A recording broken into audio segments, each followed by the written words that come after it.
हम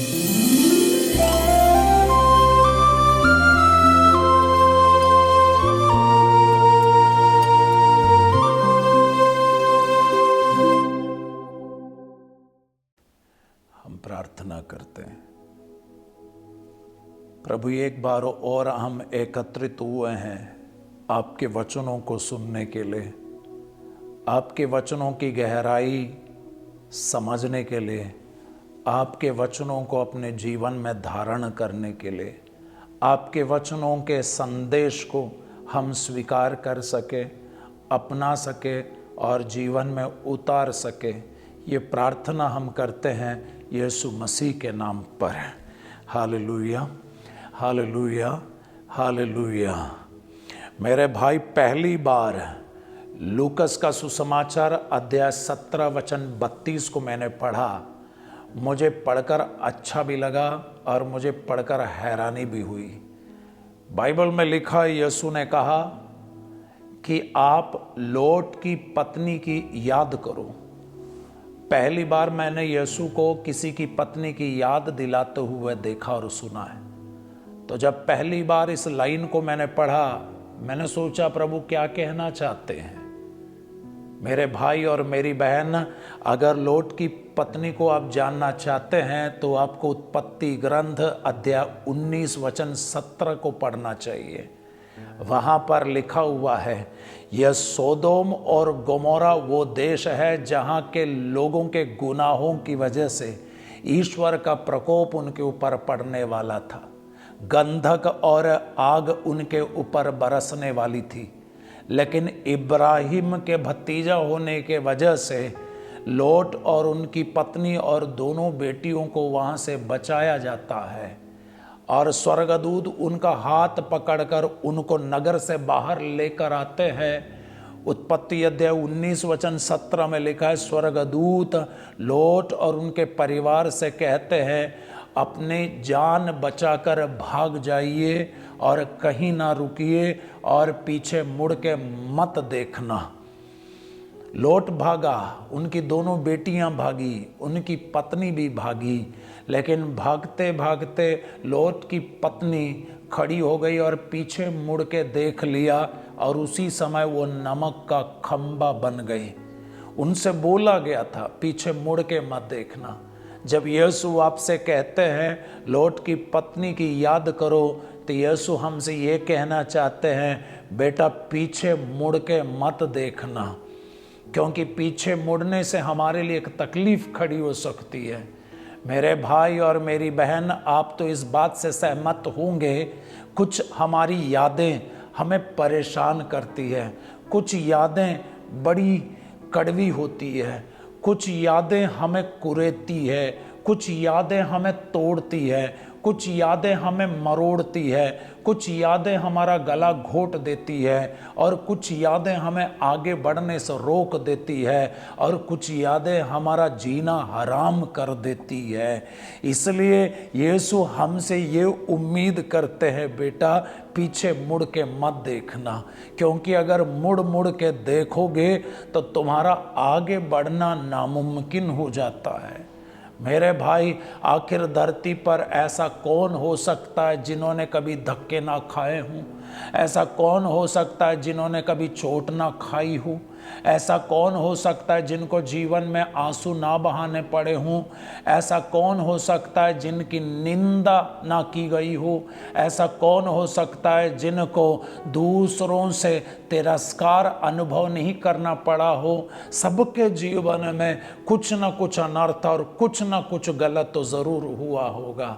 और अगर हम हमेशा वो पुरानी घटना, दुर्घटना और उन घटनाओं से जुड़े लोगों की याद करते रहेंगे, हम आगे नहीं बढ़ पाएंगे और हमारी खुशियां छिन जाएगी और हम अपने जीवन में मज़े से और जोश से, जुनून के साथ रह नहीं पाएंगे। इसलिए हमसे बोला जाता है, बेटा पीछे मुड़ के तू मत देखना, आगे बढ़ते जाना। और यही आग्रह यीशु हमसे करते हैं। और आप जानते हैं, पौलुस ने पहले मसीहियों को घर घर से घसीट घसीट कर ले आए और मसीहियों को प्रताड़ित करने की अनुमति पौलुस ने ले रखी थी। उसे मसीहियों को सताने में मज़ा आता था, जबकि वो ईश्वर को पहले जानते नहीं थे। लेकिन यीशु से जब उनका मिलन हुआ, यीशु के दर्शन पाने के बाद वो जीवन में बदल गए और अपनी जिंदगी को उन्होंने यीशु के नाम पे कर दिया। और हो सकता है पौलुस दुखी भी रहे होंगे, लेकिन पौलुस जानता था मैं अतीत की बातों के लिए अगर दुखी रहूं तो मैं आगे कुछ नहीं कर पाऊंगा। इसलिए पौलुस ने एक बड़ा काम किया और वो कहते भी है, फिलिपियों का पत्र अध्याय 3 वचन 13 और 14 में पौलुस सटीक कहता है, और ये बात हमारे लिए भी सही है। पौलुस ये कहता है कि मैं ये दावा तो नहीं कर सकता कि वो लक्ष्य मेरी पकड़ में आ गया, लेकिन मैं ये काम तो करता हूँ, मैं पीछे की बातें भुलाकर आगे की बातों पर दृष्टि लगाकर बड़ी उत्सुकता से आगे दौड़ रहा हूँ, क्योंकि मुझे विश्वास है मुझे पुरस्कार मिलेगा। इसलिए मेरे भाई, आप पुरानी यादों पे और पुराने दर्द भरी यादों में आप अटके मत रहना। हमारे बच्चे कभी स्कूल में या अपने छोटे बच्चे स्कूल में दौड़ लगाने के लिए लाइन पे खड़े हो जाते हैं। हम बड़े लोग बच्चों को देखकर ये कहते हैं, पीछे मुड़ मुड़ के मत देखना, तो आगे बढ़ते चले जाना, नहीं तो ये बच्चा वहाँ तक नहीं पहुँचेंगे, हमें मालूम है। इसलिए मेरे भाई, आज आपसे हम ये कहना चाहते हैं और पौलुस भी यही कहना चाहते हैं और बाइबल ये समझाना चाहती है, आप पुराने बातों को पीछे छोड़कर आगे बढ़ते जाना। अतीत की बातों के अगर आप गुलाम बन जाएंगे, अतीत पर अगर आप फंस जाएंगे, तो आने वाली जिंदगी की खुशियां आपको कभी प्राप्त ही नहीं होंगी। इसलिए आप ज़रा सोचिए, पतरस वो इंसान थे जिन्होंने यीशु को 3 बार त्याग दिए थे। कलीसिया की परंपरा ये ज़रूर बताती है कि पतरस को दुख हुआ, लेकिन पतरस ये भी शायद जानते थे कि हम हमेशा अगर दुखी रहेंगे तो अपना काम नहीं हो सकता है। और पतरस और पौलुस इस कदर बदल चुके थे कि उन्होंने अतीत की बातों को पीछे छोड़ दिया और आगे की मेहनत करते गए। और फिर देखना क्या नज़ारा देखने को मिलता है। प्रेरित चरित्र में अध्याय 5 में वचन 15 और 16 में देखना, वो पतरस जिसने यीशु को 3 बार त्याग दिया था, वो जब यीशु के लिए आगे की जिंदगी जीने का प्रयास करता है, उनके द्वारा सामर्थ्यशाली कार्य हो जाता है। जहाँ से पतरस निकलता था, पतरस की परछाई जहाँ पड़ती थी और वहाँ से परछाई से लोग चंगे हो जाते थे। मेरे भाई, यदि अतीत की बातों को पीछे छोड़कर आगे की तरफ बढ़ने का अगर आप निश्चय लेते हैं और आगे बढ़ते हैं, तो आपके द्वारा भी बड़ा चमत्कार प्रभु करना चाहते हैं। यही कारण है पौलुस जो पहले मसीहियों को सताया करते थे, वो बैठे दुखी होना नहीं चाहते थे, बल्कि वो अपने जीवन में यीशु के लिए सब कुछ करना चाहते थे। और उन्होंने ऐसा कार्य किया और नए विधान का काफ़ी अच्छा हिस्सा उन्होंने लिखा। और उस पौलुस के द्वारा बाइबल में लिखा प्रेरित चरित्र अध्याय 19 वचन 11 और 12 में ईश्वर असाधारण चमत्कार पौलुस के द्वारा करने लगे। पौलुस के शरीर में लोग रूमाल और अंगोछा स्पर्श करा के ले जाते थे और उन कपड़ों से रोगी चंगे हो जाते थे और दुष्ट आत्मा निकल जाते थे। मेरे भाई, मैं जब आपसे कहता हूँ पीछे की बातों को भुला दो, ये इतना आसान नहीं होता है। उदाहरण के लिए मैं अगर आपसे कहूँ कि पिछले साल मार्च महीने में तुम्हारे साथ जो हुआ वो तुम भूल जाओ, तो सबसे पहले तुम वो बात याद करोगे।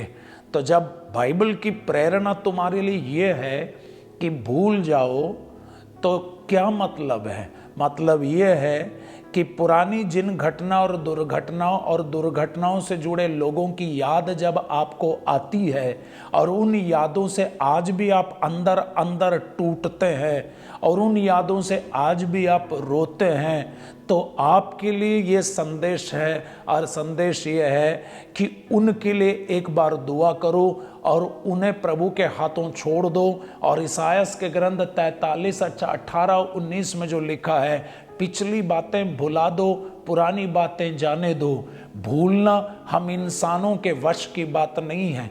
जब तक हमारे दिमागी हालात अच्छे हैं तो हम भूल नहीं पाएंगे, लेकिन जाने तो दे सकते हैं। कुछ चीज़ें जो हमें परेशान करती है, उन चीज़ों को जाने दो ना, पकड़ के मत रखा करो। पकड़ के रखोगे हमारी जिंदगी ही अटक जाएगी। इसलिए वो पौलुस जो पहले हमेशा मसीहियों को सताते थे, वो पुरानी बातों को पीछे छोड़कर आगे बढ़ना चाहते थे, तो हमेशा एक बात पर जोर लगाते थे। वो हमेशा ये कहते थे, फिलिपियों का पत्र 4:4 में उन्होंने कहा, मैं कहता हूँ खुश रहना, मैं फिर कहता हूँ खुश रहना। तसल्लुनीकियों का पहला पत्र अध्याय 5:16 में वो कहता है, हमेशा खुश रहना। इसलिए मेरे भाई, अतीत की यादों से जुड़े बातों से आज भी आप दुखी होते हैं, तो मैं आपसे कहता हूँ, आपका भी हक बनता है खुश रहने का, आपका भी हक बनता है आनंद मनाने का। उसके लिए बस एक ही काम करना, अतीत की बातों को छोड़ दो। इसलिए पत्रस का पहला पत्र अध्याय 3:9 में लिखा हुआ है, बुराई के बदले तुम बुराई मत करो, गाली के बदले तुम गाली मत दो, बल्कि आशीर्वाद दो, और इस प्रकार विरासत में तुम्हें आशीर्वाद प्राप्त होगा। इसलिए हम कड़वाहट के पहले बदले हम आशीर्वाद देंगे।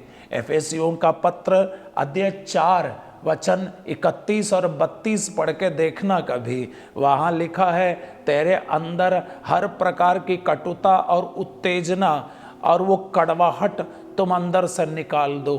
प्रभु यही चाहते हैं। जब यीशु आपसे कहते हैं, आप लोट की पत्नी की याद करो। इसलिए मेरे भाई, पुराने खाते को आप बंद करो और पुरानी चीज़ों को जाने दो, क्योंकि पुरानी चीज़ों का बोझ लेकर हम जाएंगे आगे, हम बर्बाद हो जाएंगे, हम उस बोझ के नीचे दब जाएंगे। इसलिए हम अगर खुश रहना चाहते हैं मेरे भाई और मेरी बहन, सबसे पहले आप अपने आप को माफ़ करो। हर इंसान से गलती होती है, एक मानवीय प्रवृत्ति है, कभी हमसे गलतियां हो जाती है, हम खुद को माफ़ नहीं कर पाते हैं, ये सोच के कि मैंने ऐसा क्यों किया, मैं इस प्रकार कैसे गिर गया और मैं इस प्रकार कैसे हो गया, ये सोचकर हम खुद को कोसने लगते हैं। यीशु नहीं चाहते हैं कि आप खुद को कोसें। यीशु नहीं चाहते हैं कि आप खुद को बेकार और सड़ा हुआ समझें। यीशु नहीं चाहते। यीशु यही कहना चाहते हैं, बेटा हो जाता है, इसलिए पीछे के खाते को बंद करो। और वो यीशु जो आपके अतीत की कड़वाहट और अतीत की गलतियां और अतीत की बेवकूफ़ियां और अतीत की नादानी के खाते को बंद करने के लिए तैयार है, वो यीशु जब तक हमारे साथ है, हम एक काम करें, पीछे मुड़ मुड़ के देखने की आदत बंद करें, आगे बढ़ते जाएं। इसलिए हो सकता परिवार में बंटवारे के समय कुछ हो गया हो, आपके भाई ने आपके साथ किसी तरह गलत व्यवहार किया हो, या आपके किसी दोस्त ने आपको वादा किया और टुकरा दिया हो, या किसी ने आपकी बेइज्जती और आपकी निंदा की हो और आपके साथ बहुत बुरा अन्याय हुआ हो। लेकिन मेरे भाई, मेरी बहन, आगे की ज़िंदगी की खुशी की तुलना में अतीत की यादों की क्या कीमत है, और आगे की ज़िंदगी के आनंद की तुलना में ये पीछे की बातें हम छोड़ देते हैं। तो मसीही वो इंसान है, अतीत की बातों को पीछे छोड़कर आगे की तरफ देखकर सीधे आगे बढ़ते हैं। इसलिए एक वचन मैं पढ़ के सुनाना चाहता हूँ। सूक्ति ग्रंथ में लिखा है, अध्याय 4 वचन 25 और 26 और 27, तुम्हारी आँखें सीधे सामने की ओर देखा करें, तुम्हारी दृष्टि ठीक आगे की ओर टिकी रहे, जिस पथ पर चलते हो उसे ध्यान से देखो, तुम्हारे सभी मार्ग निरापद हों, तुम ना तो बाएं भटको और ना दाएं, बुराई के पथ पर पैर मत रखो। इसलिए मेरे भाई, हम पुराने खाते को बंद करें। आज आत्मा की प्रेरणा आपके लिए ये है कि पीछे मुड़ के मत देखना, आगे की तरफ देखना। वो प्रभु आपके समक्ष है। और स्तोत्र अध्याय 34 में लिखा है, प्रभु की ओर दृष्टि लगाओ, आनंदित हो, तुम फिर कभी निराश नहीं होंगे। अतीत की बातें अतीत में रहने दो, आगे की बातों पर हम उम्मीद करते हैं। वर्तमान समय में आप अपने आप को माफ़ करो, दूसरों को माफ़ करो और पुराना खाता बंद करो। प्रभु आपको आशीष दे। और हम एक पल प्रार्थना करते हैं। यीशु, अतीत की बातें हमें परेशान करती है, लेकिन अतीत की यादें, अतीत की बातें आज हम आपके पवित्र हृदय में समर्पित करते हैं। और अतीत की यादें और अतीत की बातों से जुड़े लोगों को भी हम आपके पवित्र हृदय में समर्पित करते हैं। और उन्हें यीशु मसीह आपके सामर्थ्यशाली नाम से मैं आशीर्वाद देता हूँ। वे हमेशा खुश रहें और वे हमेशा सलामत रहें। पिता और पुत्र और पवित्र आत्मा के नाम पर आमीन।